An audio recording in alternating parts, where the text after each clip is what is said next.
Good morning, everyone. Thank you for attending today's webinar from Paper to Platform, Mastering the Digitization Journey, hosted by the Library of Virginia. This webinar is being recorded and will be posted on the Library of Virginia's Records Management YouTube page. Today's webinar is presented by RJ Morrow. RJ is the team lead of Enterprise Content and Records Management at Valero. She is an engaged leader within records management and information governance. Her background consists of library and information science, training development, policy development, and digitization. She has made a great leadership presence within ARMA International, serving as the director for the board of directors, and has a passion for volunteering, as she was the board member of the Colorado Historical Records Advisory Board. RJ, thank you for collaborating with the Library of Virginia to spread knowledge of digitization. We are excited to learn about your experience regarding digitizing records. Participants are encouraged to ask questions by using the chat box. I want to remind everyone, if you can, mute yourself so we have no interruptions. RJ would answer all of your inquiries at the end of the presentation. RJ, I'm handing the mic over to you. All right, thank you, T. Well, thank you everybody for having me here to speak with you. I always like talking about scanning and digitization because as much as people want to say that everything's electronic and paper doesn't exist anymore, we do know that there is a ton of paper out there. And the goal might not be to be a paperless office, but to have less paper. So I was excited to talk about this topic. Thank you for the introduction, T, as well. A little bit more about me. I also teach the Records and Information Management class at the University of Denver. That's where I graduated from. And I teach that class every other year. I wish there was more interest from the students at DU for records management for every year.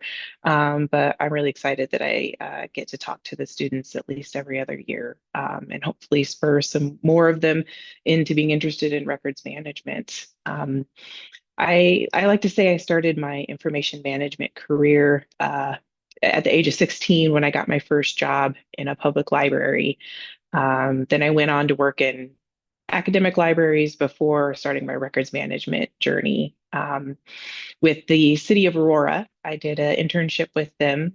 And I also then, after that, went on to work for RTD, which is the Regional Transportation District in Denver. So I've got some government background, but since then I've moved on and I have worked in the corporate world for oil and gas companies, first in Denver and now here in San Antonio with Valero. So a lot of my experience kind of comes from those previous roles. In fact, at the city of Aurora, I think that was the first time that I was scanning records to digitize them for access for public use.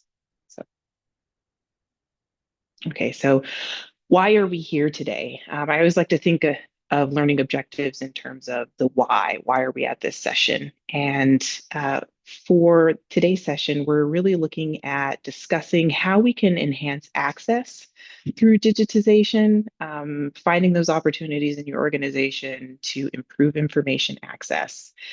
I always think that with information that's sitting in boxes, wherever it may be, how useful is it if we can't access it? And I really look towards digitizing that as making it easy to access at our fingertips. We're going to talk about understanding retention requirements. So between paper and electronic, does retention change? And say, no, it doesn't, but we'll talk about that a little bit more. And you can kind of address some of those retention issues as you move through your digitization projects. And then we'll get into a little bit more of the details of how to plan imaging projects, thinking about goal setting, project scope, looking at the volume of information that you're trying to digitize. The agenda turns from the why to the what. So what we specifically are going to cover is why we digitize, the digitization lifecycle, and project planning. And I do want to cover some change management pieces with that. So First off, why do we digitize? Why are we really looking at taking all these things that are maybe fine sitting in, shelves or in boxes? Why are we looking to digitize that? And I really look towards the users. In records management, I really want to understand how I can improve users' ability to do their jobs with access to information. So digitization really does enable that faster retrieval. Instead of waiting a day for a box to be delivered or going to a file room to try and look at something, can you pull it up right on your computer? And it really can streamline processes within your business, across your business. It can be a cost reduction and definitely a risk minimization. So cost reduction in the fact that um, one very easy way to look at that is how many boxes am I storing offsite? And if those boxes are 40-year boxes, can you look at the cost to store even one box for 40 years? Then maybe destroy it at the end of 40 years, or maybe turn it over to an archive at the end of 40 years. Would it be less expensive and more beneficial to the company to say, scan it, keep it for its 40 years, but now I'm not paying that long-term storage? Um, we're also looking at risk minimization in terms of could physical records be damaged by fire, flood, or other deterioration, whether that's humidity, bugs, different things like that. Um, then we're going to look at enhanced transparency and compliance. This kind of goes along with the access, um, but it really looks to support public information requests if we need to be able to produce those documents for FOIA. And I have a little experience with FOIA, but having not done a lot in the government, I didn't know, T, if you had anything to fill in on FOIA requests Yeah, that. so I'm sorry. So in general, just to make an emphasis that records management supports FOIA. When that FOIA officer has to fulfill that FOIA request within that first 5 days, that FOIA officer wants to have confidence to approach the records management team or those departments with making sure that your information is accessible, it is organized, and to be able to answer those requests with confidence. So it's just to show that on this call, your work, your colleagues' work, enables the records officer to be successful and to speak confidently. We want to make sure that FOIA officer does answer those inquiries within the first 5 days. Yes, they do get an extension, but when you lead with confidence, you're able to deliver with confidence. So, yeah. Yeah. No, and like you said, I think that's really important. You have a tight turnaround. And if you're waiting on boxes to be pulled or you're going to file rooms trying to find things, how does that impact your timeline for these requests? Um, I know there's other groups that work on DSARs or data subject access requests in terms of privacy laws like GDPR or the California Privacy Act. And they're looking to digitize records that way so they can, one, know where the PII is and either be able to identify it for those laws and be able to mitigate that risk with that as well too. And then always operational continuity and preservation. Do we have these long-term records? I mentioned 40 years, but some records are permanent. And how are we looking to have that continuity of preservation? And when we think about preserving paper records, there's a whole science and goal around preserving the paper, but we also need to include how do we preserve digital records long term? And that can be a conversation with your IT group. We'll talk about that a little bit later as well. So next I'll go into the digitization life cycle. And I've broken that down into kind of four main areas here. We're looking at appraisal and preparation of the records, imaging and quality control, metadata and storage, and then management and governance. And we're going to go into detail about appraisal and preparation because that's really the key to starting any project. You have to find what you're going to digitize, and it's not necessarily there's a box over there, let's just scan that. There are certain things you're going to want to take into account when you identify the types of records or the specific area of records that you want to digitize.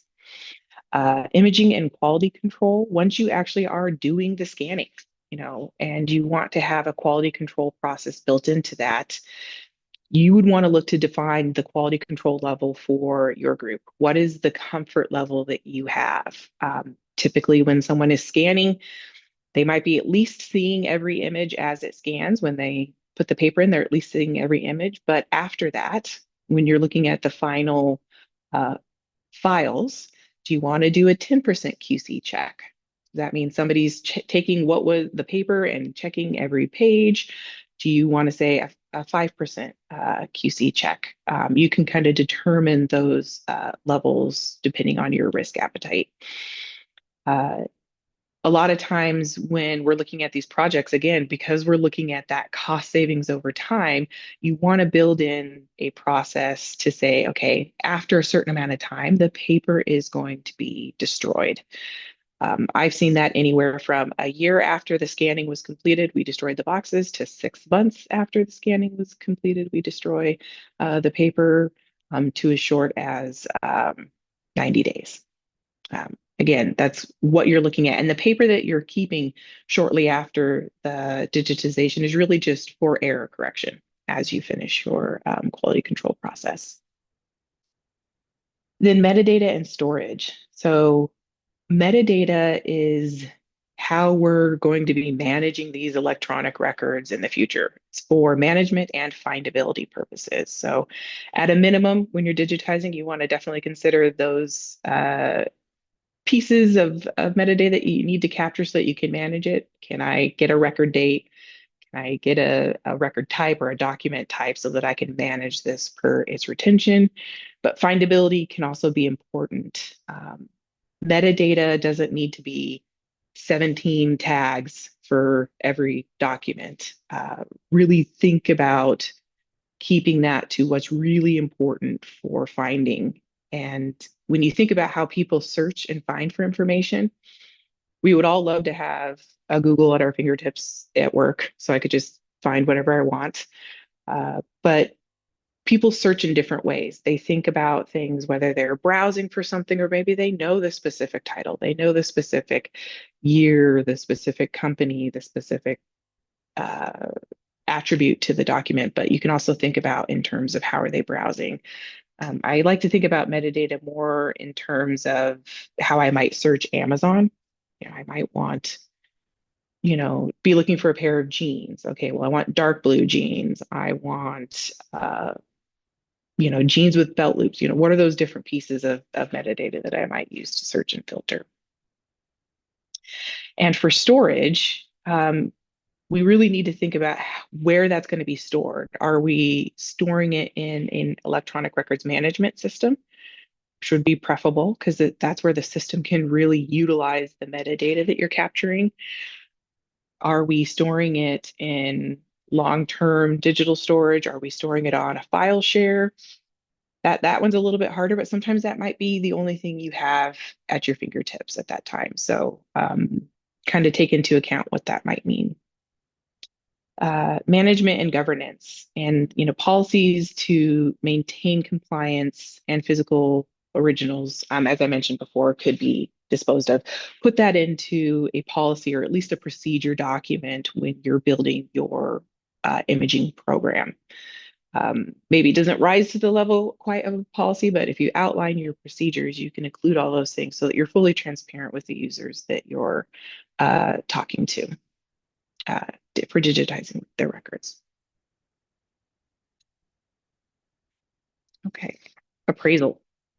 So really digging into identifying what to digitize. And for me, digitizing is always about increasing access to the records that people need access to based off of job continuity, or even in terms of maybe they're not accessing these records daily, monthly, or even quarterly. But if I'm going to need access to a plant map or a like a refinery site map. You know, I'm going to need that maybe in the moment for something where there's an incident that's happened. So if I need something at my fingertips immediately, those are all things I consider high value records. And they look a little different for each organization. So again, it's part of developing your program and your processes for digitization level set what high value means for your organization. But I do want to emphasize that not every record needs to be digitized. There are a lot of short-term records that, again, going back to that cost savings, it's going to cost me $200 to store the box for 5 years. It's going to cost me $300 to digitize it, just pulling numbers out of anywhere, right? Okay, so $200 to store a short-term box for 5 years. That's going to be the better bet. It has low access. It's, again, a short term, and people don't really need to have access to it frequently. But access needs really are the primary driver in appraisal to support or even improve operational efficiency. I think that talking about how we improve operational efficiency sometimes gets your leadership more on board with digitization. And always, we can consider physical record condition. Deteriorating records could be prioritized to preserve that information. Um, if you have deteriorating records as well, too, that's something to take into account how you're actually going to digitize that and scan it. There may be a case for if you are scanning your own records, but you have onion skin paper or something like that, maybe you need to seek a outside party to help you digitize those more fragile records if you don't have the resources in house. When we talk about appraisal too, you can use decision-making tools. And I've had a couple over the years that I've used, and I'm going to send those to T after this. Things like decision trees, which is as simple as is this yes, no? Okay, then follow the tree down. Value versus volume matrix. That goes back to what I mentioned before about the cost to store boxes long term versus the cost to image, which includes software licensing, capture, data extraction, things like that. You can kind of prove the value of digitizing a certain set of records versus storing it. And risk assessments as well. There's various kinds of risk assessments, but often I've even looked at building my own risk assessment if it's for a specific project or if I'm looking to entice people to want to digitize more, I would look at, what is the risk? So identify the risk. Is it information loss? Is it operational efficiency? Then I would want to analyze that risk. Who will be impacted? How likely is it that this risk will occur? And I can add a risk evaluation. So on an overall scale, or 1 to 5, 1 to 10. And then you can sit down and have talks with your team, your leadership to say, here's the analysis of the risk, and we need to determine if this is acceptable. What's the threshold for it being not acceptable so that we would want to prioritize digitizing these records first? And then you can include that as your risk mitigation. And then aligning with organizational goals. Digitization does support space reduction. And oftentimes I feel like even today, those are still some of the main reasons people come to me. They don't want to have this file room anymore. I have a project I'm about to start now that kind of bore out of that. It was the combination of they needed this space where the file room was, and these records still need to be accessible at their fingertips. So we worked on a scanning project with them. Retention.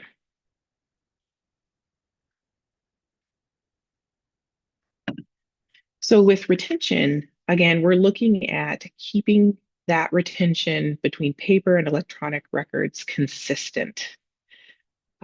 Records management doesn't change. The retention period doesn't change based on media or format. That's true of whether it's an email, whether it's a paper record, whether it's a on my file share, it's on in an electronic records management system. They all follow the same retention. Some of our tactics with how we deal with that information have to change to go along with that, but the retention should remain consistent. And electronic records really help with maintaining that integrity of the record. So if we look at the ISO 15489 standard for records management, that states that the characteristics of a properly managed record are authenticity, reliability, integrity, and usability. And digitizing records really hits on all of that. There is authenticity. You're like, this is an authentic representation of the paper record. And it's reliable. It's a record that I can get access to. It's a record that I can manage. I can manage the security. I can make sure that users can get to it. That's the usability. And it has integrity with that. And records are providing that evidentiary value. So if we can meet that with our digital records, then we're really increasing the governance overall of the information asset for our organization. Digital records allow us that enhanced metadata that I was speaking about. It can support compliance, whether it's with privacy laws or responding to requests, and really improve records management capability. Again, that's really helpful if you're utilizing a records management system along with it. And of course, search and retrieval.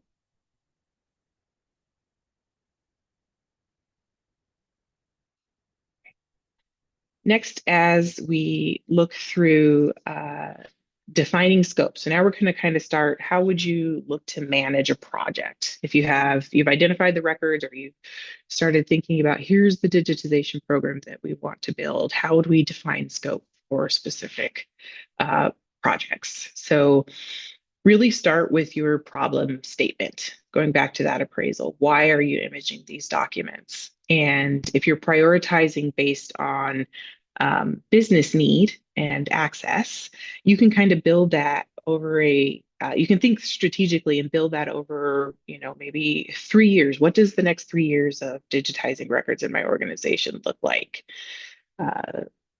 Oftentimes everybody wants their stuff electronic. So how are you prioritizing that the engineering department's going to have this set of records digitized before we look at maybe long-term tax files? So include that when you are defining your purpose and problem.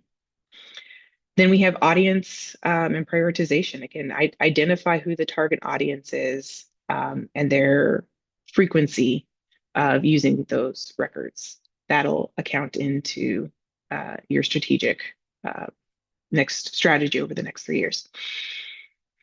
You have to consider your volume of records. Are there small projects that are maybe 100 boxes versus projects that are going to be 500 boxes, 1,000 boxes? So how do you estimate that volume of records, whether that's already in boxes in a storage facility, or if it's, linear feet of files in a file room? I typically go with a number of, there's about 3,000 images to one standard 1.2 cubic foot box, right? So you can build those into your numbers. So if I'm going to be digitizing 500 boxes, that's going to equal this many images. And how does that fit into your licensing? How does that fit into how you're storing the documents? Do you have enough storage? And then timeline and deliverables. So make sure you're establishing those timelines for when you're going to get projects done. Again, if it's an urgent thing and they need the records to respond to request, or if they need them to respond to a litigation, Oftentimes, I'll get requests because we are in the middle of like litigation and they want to be able to produce records electronically to the opposing counsel. And so, what's the timeline for that? Or, like the project that I'll be working on here is they want them digitized maybe by the end of the year, right? Okay, so I can fit that along my other projects throughout the year. Um, think about image quality as well too.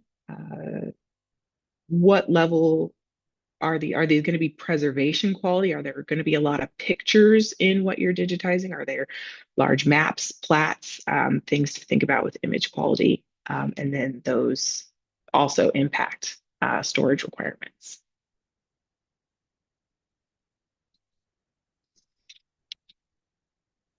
With resource planning, I kind of broke this up into kind of two areas.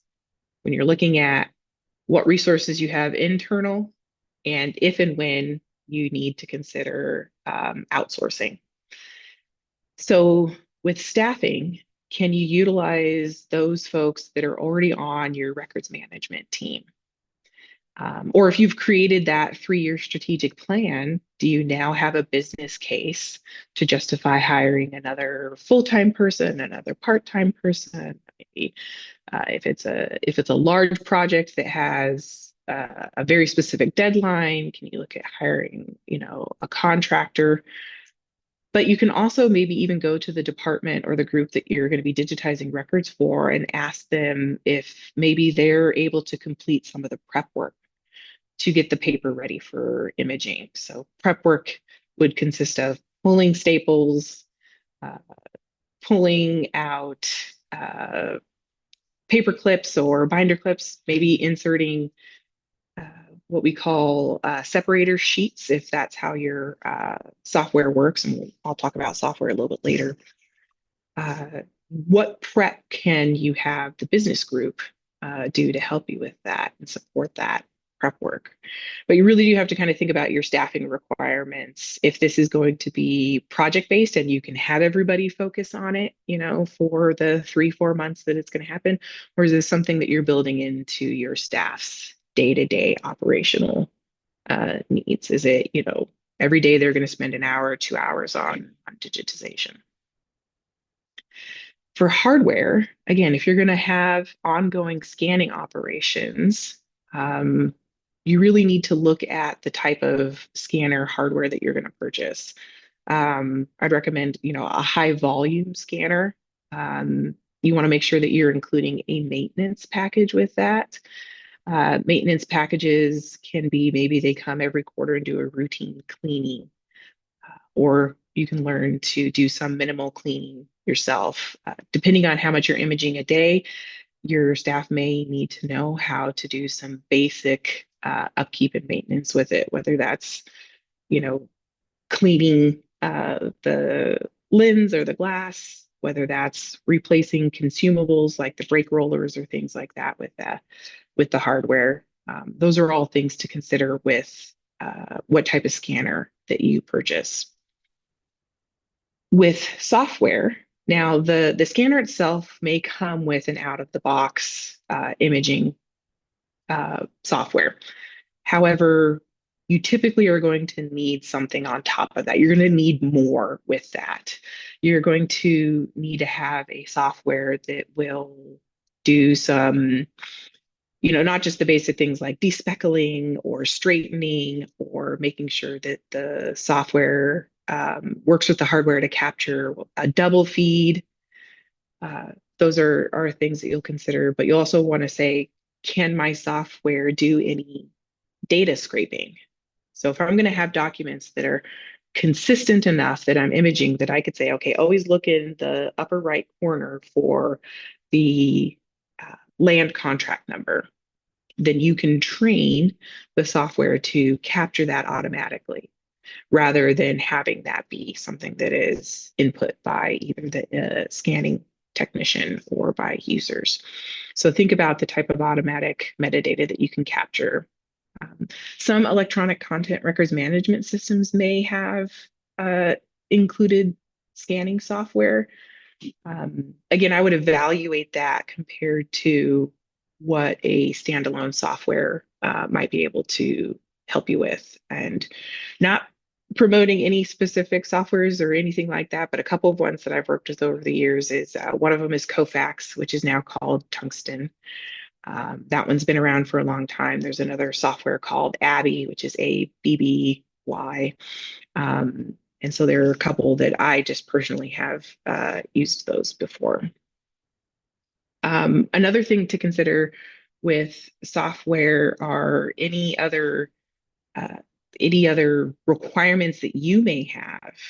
I was sat in on and watched a webinar about the Title II requirements that are coming. I think it's April 24th, 2026, that, you know, public agencies must ensure digital content complies with the Web Content Accessibility Guidelines.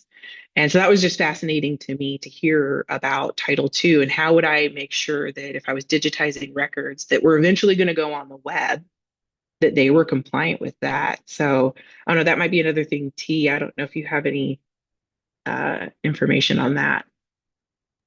Yes, so we don't have information to share as an authority with agencies, but at the Library of Virginia, we have been proactively working on making sure that we're implementing ADA compliance within our PDFs. Myself and my colleagues, Eric and Emily, on the call right now, we are proactively having meetings and practicing how we need to make sure that we're complying to that April required date. So I do suggest that you all talk to your leadership and your IT team to understand when you are required to start that compliance. Feel free to ask us questions in general of how we're implementing, but we don't normally just give that guidance. So, RJ, thank you for just mentioning that. I think a lot of people don't know about that. Is being held within leadership and IT before they disseminate the information out because it is major. Yeah. And that will go back to that partnership with your IT as well too. Say, hey, if you guys are aware of things and we're going to be digitizing records, help us make sure that anything we are digitizing meets that need. You know, OCR or optical character recognition, or other types of technologies like that that would improve that accessibility or make documents full text searchable may be an additional cost on your software licensing. Some software licensing, is either a complete package or it's here's the cost just to capture, here's the cost to do OCR, and here's the cost to do data extraction. So those are all things to think about when you're looking at selecting a software. So that's kind of internal stuff. But you can also consider third-party outsourcing. So maybe you don't have the internal staff resources to complete a project, whether it's a specific project or maybe even your ongoing daily, weekly, monthly imaging. So you can determine those needs of any specific project, whether going to find a vendor to complete that digitization would be more cost effective, more beneficial, or would meet the needs of the scope of the project. I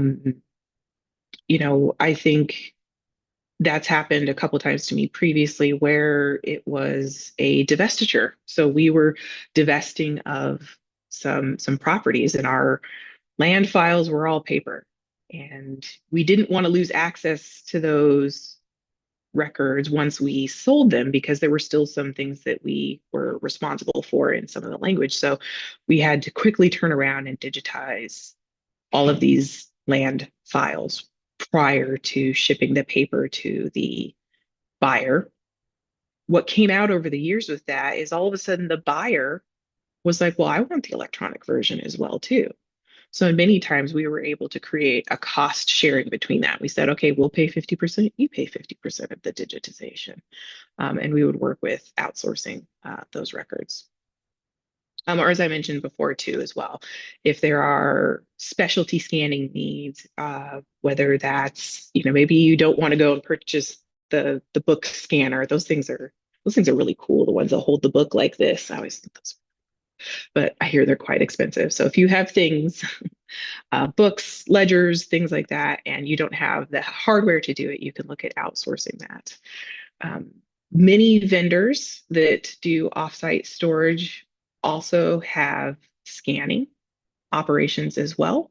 You can also research local scanning vendors. I've had really good luck with just the local scanning vendor that's, been working in town for 25 years. And they'll often work with you really closely on your scanning projects. But when you're evaluating those, you want to evaluate them based on, one, what you've already scoped out for the project, but also security controls. What is the information and how secure is the information going to be when it's in their hands? Their compliance, their quality control process. I've spoken with vendors and said, I'd like your quality control process to be 80%, whereas, maybe internally with my own time and staffing, I would have made it, 20% QC, but I could ask them for an additional QC process. I would also still keep some kind of QC process internal when you receive those digitized images. I would still consider maybe a 5% QC check of the vendor's work as well too. And think about that metadata capability. So if you're going to ask them to capture metadata, make sure that when you receive that, that it's compatible with your tools.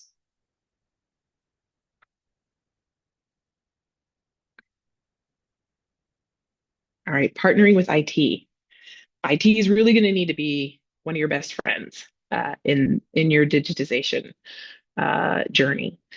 Really starting to collaborate with them early on to determine to say, hey, our organization needs to digitize records, and that's going to impact the whole organization in terms of storage. Where are we going to store this? Do we have the tools?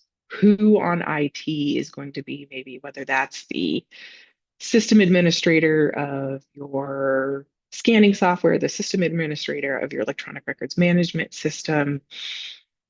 How big are those files? Maybe, initial conversations with the user was, well, I want this scanned at 600 DPI, full color, full OCR, all the, bells and whistles. And, that means every PDF is going to be, 5 gigs, right? That might be too big. It's too big for storage requirements. So how can you start having those conversations to say, okay, maybe we don't do the full color, or maybe we don't do the full OCR on everything. Do we just need to OCR a certain set, right? So talking about those storage requirements with your IT group and the file formats as well. That collaboration can be ongoing because as you've digitized things, we need to consider that long-term digital preservation. How are things being migrated or converted so that they can be managed long-term, even electronically? Having discussions with security about access control. So if we are going to be storing these in a records management system, make sure that we know who needs access to them, who shouldn't have access to them. Are they sensitive documents that maybe only the department that needed them digitized should have access to them? Are we going to be needing to set up other security controls? I keep coming back to privacy, right? So if we're looking at managing privacy or PII and considering any kind of data loss prevention. So we want to make sure that these, once we've digitized them and we've put all this effort into them, how are they being secured on the back end by the technical group? When we look at making sure that they're remaining accessible and secure over time, can IT build that into their strategy, their strategic plan for the next 5 years, making sure that they're thinking about those things. Sometimes IT, isn't necessarily thinking about that. They're thinking about the here, the now. We have terabytes of storage, and we're always going to have terabytes of storage. And so you can kind of think about how you access those over time and making sure you're aligning with that strategy. I typically have been in records management organizations that report up through IT. And so that already there kind of provides a channel to really partner with IT. However, not always. Sometimes they see us as, oh yeah, I forgot records was part of IT. Well, so you kind of have to remind them every now and then and kind of work with them. And one of the things I like to think about is how can I, use some of the language I use in records management to talk to them about IT things. So again, going back to records should be accessible. If you're talking to an information security person in IT, they have something called the CIA triad, and that's confidentiality, integrity, and authenticity. Hey, those are three big words I love in records management too. So where can we partner on those areas, and how am I supporting IT? Because if I'm helping to govern information, am I helping them meet their goals with managing information as well too? So you can identify your specific stakeholders and partners in IT for uh, these digitization projects. So change management. Um, I think change management is important for any project. And it doesn't need to be a whole hit everybody in the face with, here, we're doing change management, but just how do you kind of intentionally build in change management uh, pieces? So it's continuous. It's something that you're continually trying to work with people to say, hey, a change is coming, or you might be accessing your information differently. And digitization can be embraced and sustained. Are you building awareness around why we're digitizing? Um, but part of change management, sometimes I think people forget about is that reinforcement piece. So it's not just change management to get people to make the change, but how are you sustaining the change with ongoing measures? Training is a huge one. Communication, asking for feedback, not just say, hey, how did the project go for you? Do you have any feedback for us? Would you want to digitize records with us again? And if you did, what would be your feedback for that? And really look for those people who can be kind of your champions. If you have your strategic plan of 3 years of what you're going to digitize, and one of the things you might look towards is there a group that's could be your champion. If you digitized a project with them and it went really well and they were thrilled with the results and really happy about it, could you then use them to target other groups to say, hey, we want to digitize records for you too, and talk to HR and see how well the project we did with them went? So really building that support. Now I talk about ADKAR in terms of change management. It's just one framework of change management that I've utilized in the past. Both I've had it utilized on me when I was going through a change, and it was a model that we used when we were implementing um, a large scale electronic records management system. And I like it because it's one, easy to remember. So I can always say, awareness. So you have to really build in people the idea that, here's why we need the change. And here's how that will support you, which moves into desire. And I want to make you aware of this is why the change would be good for you, digitizing would be good for you. Knowledge on how to change. So that goes back to the training and the communication and the ability to implement those required skills. And this goes for the people you're digitizing records for and yourself, your internal team. So what is the training I need to digitize records? What's the training I need to build a risk assessment and be able to create business project plans? And then reinforcement, as I mentioned before, reinforcement, don't forget the R, is really, really important to make sure that you're reinforcing these changes with users to keep that commitment moving forward.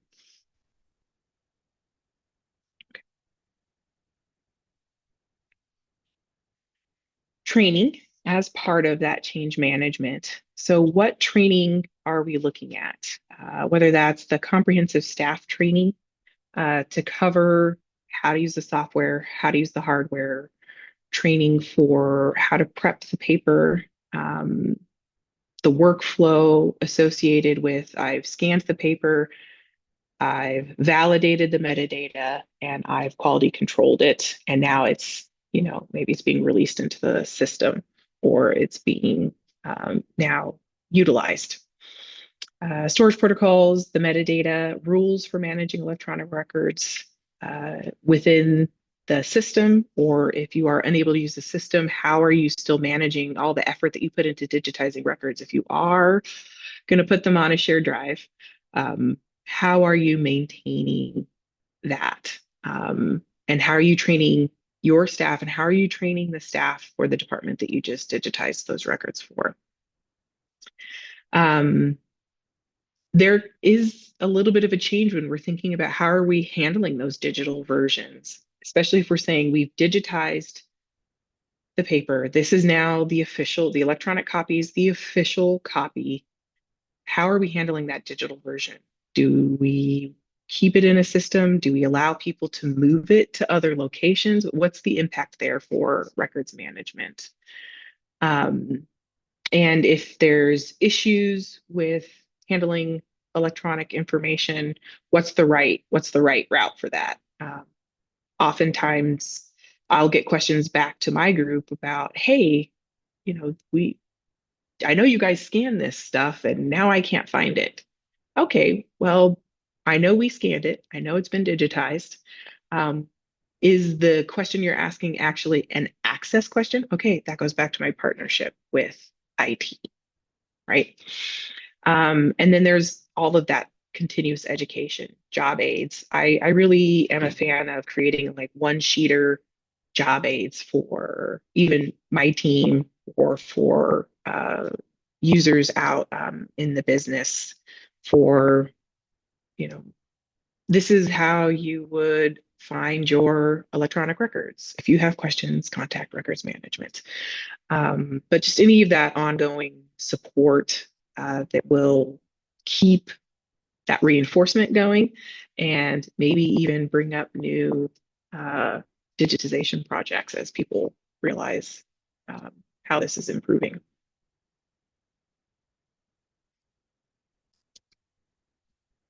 Okay.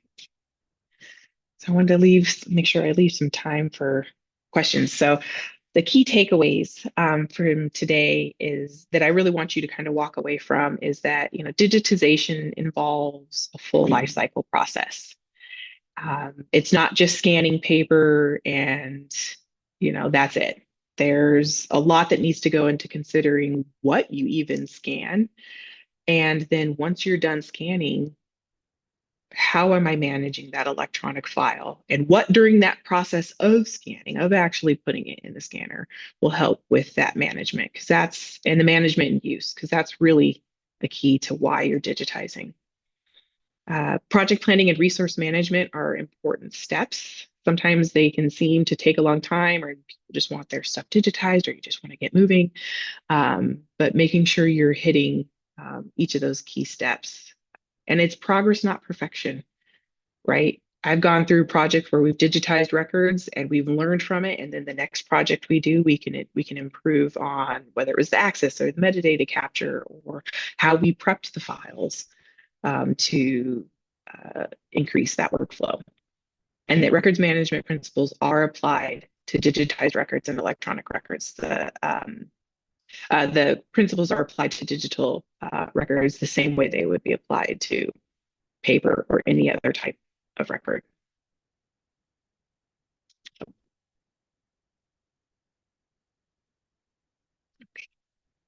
That's all I had. Any questions? Or T, do you want to pop back on? And Yeah. So thank you so much again, RJ. This was great information.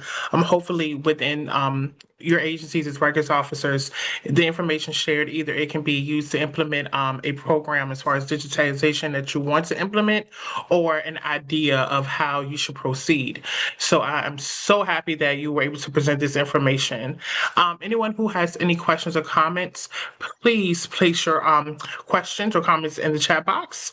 We do have one. Once records are digitized, do you still need to keep the paper copies? So to answer your question, no.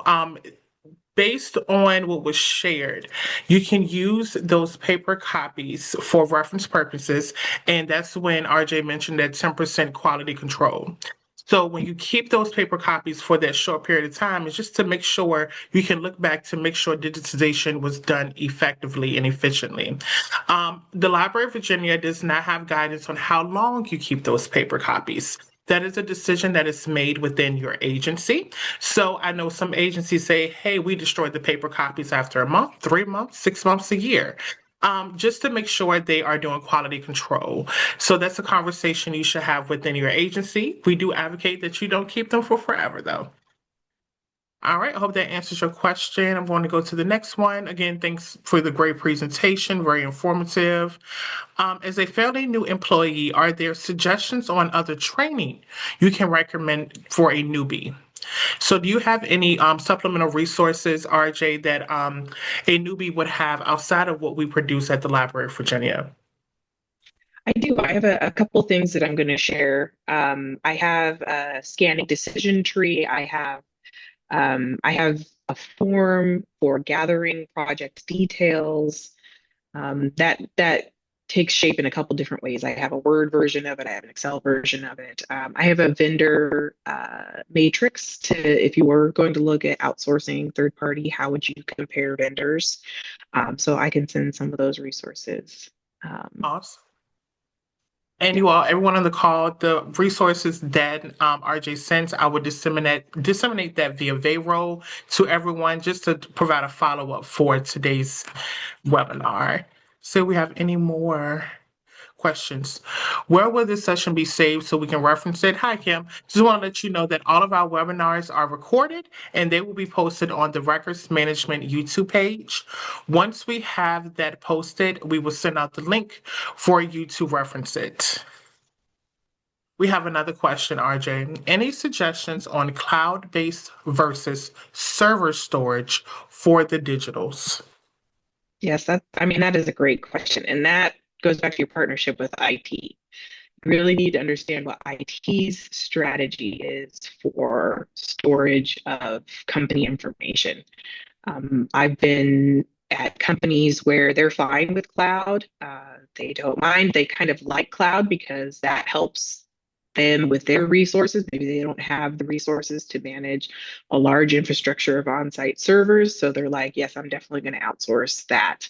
A couple of things with cloud would be, again, to check your security.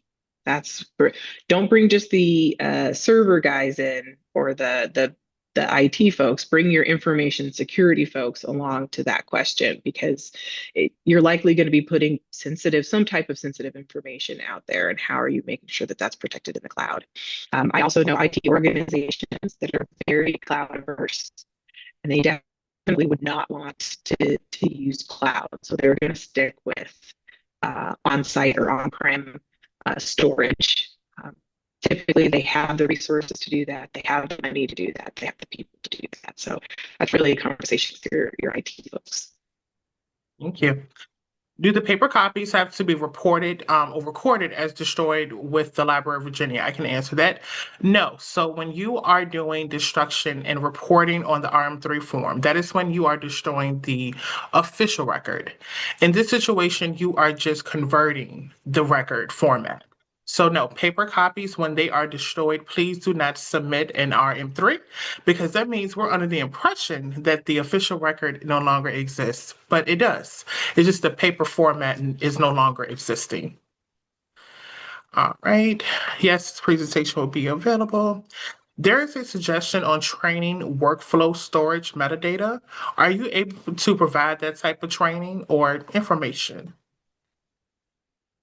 So training workflow for metadata. Yes, so there is a suggestion on training workflow, storage, metadata. Are you able to provide that training? I mean, we could look into that. Yeah, Awesome. look into Okay, how to do that. awesome. So I can make a note of that. Yeah. All right.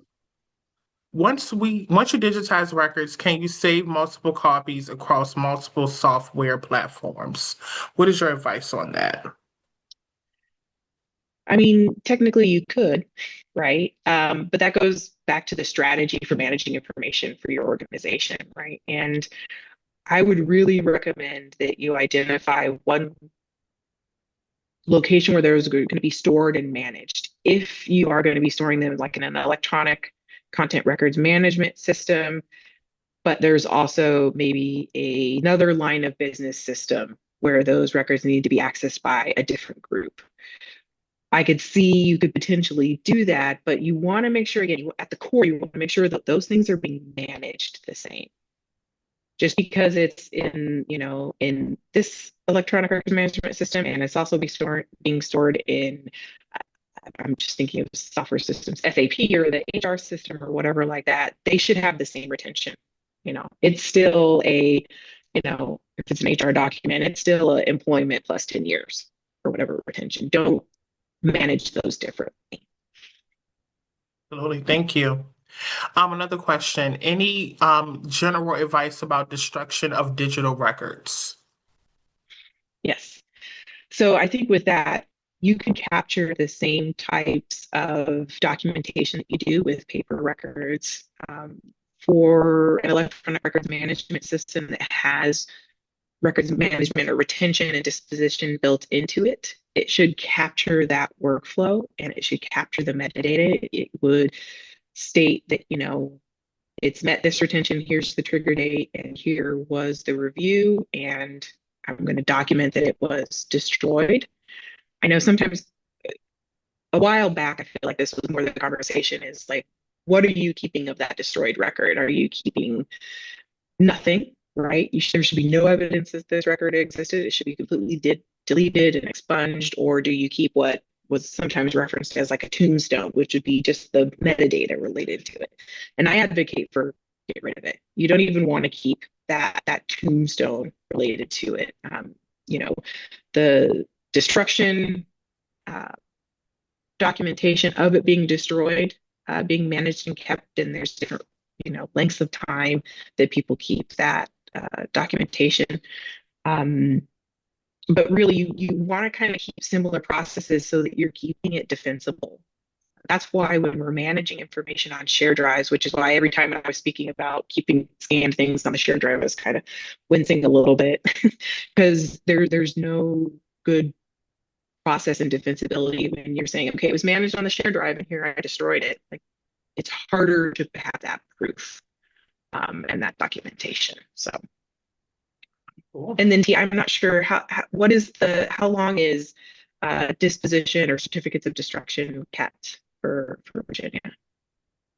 I know that the agencies are no longer required to keep the documentation themselves. On the Library of Virginia page, all of that is public information. Off the top of my head, Eric or Emily, how long are we retaining those records? I know we changed it, we reduced it. 25 years. 25 years.